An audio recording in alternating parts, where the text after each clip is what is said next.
Hi hello నమస్తే అండి. నేను మీ Prasanna. Welcome back to Telugu Ruchulu. మన ఛానల్లో వీడియోస్ రాక చాలా డేస్ అయితే అయ్యింది కదండి. సో ఇక నుంచి వీడియోస్ రెగ్యులర్గా వస్తూ ఉంటాయి. మీరు మన ఛానల్ని సపోర్ట్ చేస్తూ ఉండండి. ఇంకా వీడియోలోకి వెళ్ళిపోతే ఈరోజు మన ఛానల్లో చేయబోయే రెసిపీ వచ్చేసి ఒక బెస్ట్ ఈవినింగ్ స్నాక్ రెసిపీని చూపించబోతున్నానండి. పిల్లలు అయితే ఈ స్నాక్ని చాలా చాలా ఇష్టంగా తింటారు. అండ్ పెద్దవాళ్ళు కూడా ఈ రెసిపీని తప్పకుండా లైక్ చేస్తారండి. Evening time tea time snack కింద ఇది బెస్ట్ రెసిపీ అని చెప్పొచ్చు. సో పర్ఫెక్ట్గా స్వీట్ షాప్ స్టైల్లో ఈ కాజు బిస్కెట్స్ని ఎలా ప్రిపేర్ చేసుకోవాలో ఈరోజు వీడియోలో చూసేద్దాం.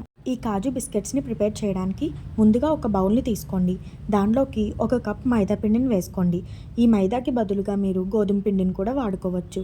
దీనిలోనే 1/2 టేబుల్ స్పూన్ వాముని యాడ్ చేసుకోండి. ఇంకా దీనిలో 2 టేబుల్ స్పూన్ల షుగర్ని కూడా వేసుకోండి. దీనిలోనే చిటికెడు వంట సోడా, 1/2 టేబుల్ స్పూన్ సాల్ట్ని యాడ్ చేసుకోండి. ఇంకా ఇందులో 1 టేబుల్ స్పూన్ నెయ్యిని కానీ నూనెని కానీ వేసుకోండి. ఒకవేళ మీరు ఆయిల్ని యూజ్ చేసినట్టయితే ఆయిల్ని బాగా హీట్ చేసి యాడ్ చేసుకోండి.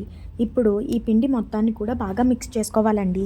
అవసరమైతే దీంట్లో ఇంకొక టేబుల్ స్పూన్ నెయ్యిని కూడా యాడ్ చేసుకుని పిండిని ఇలా వీడియోలో చూపించే విధంగా ముద్ద చేస్తే అవ్వే విధంగా కలుపుకోవాలి. ఇప్పుడు దీనిలోకి తగినన్ని వాటర్ని వేసుకుంటూ చపాతీ ముద్దలా కలుపుకొని పెట్టుకోవాలండి. ఈ పిండి ముద్దని కొంచెం గట్టిగానే కలుపుకోండి.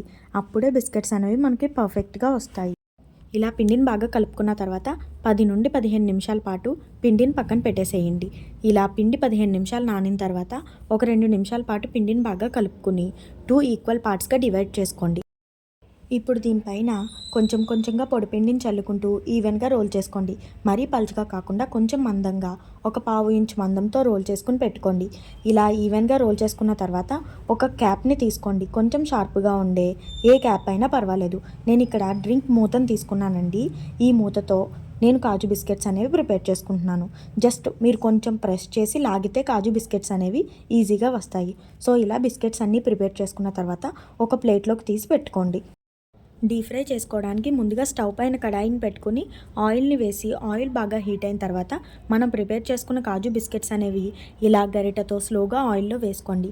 ఇప్పుడు ఫ్లేమ్ని లో టు మీడియం ఫ్లేమ్కి అడ్జస్ట్ చేసుకుంటూ ఈ కాజు బిస్కెట్స్ మాడిపోకుండా ఫ్రై చేసుకోవాలి. మంచి గోల్డెన్ కలర్ వచ్చేంత వరకు కూడా మీడియం ఫ్లేమ్ మీదనే ఫ్రై చేసుకోండి. లేదా పైన కలర్ వచ్చేస్తాయి కానీ లోపల సరిగ్గా వేగవు.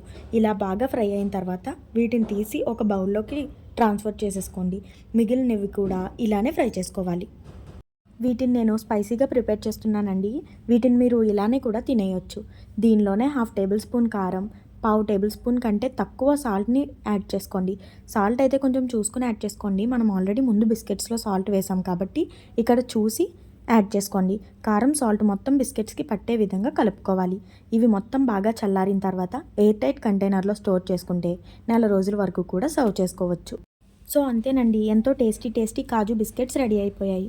ఈవినింగ్ సర్వ్ చేసుకోవడానికి ఏ స్నాక్ లేనప్పుడు పిల్లలకు కానీ పెద్దవాళ్ళకి కానీ అప్పటికప్పుడు బిస్కెట్స్ చేసి పెట్టండి. చాలా ఇష్టంగా తింటారు.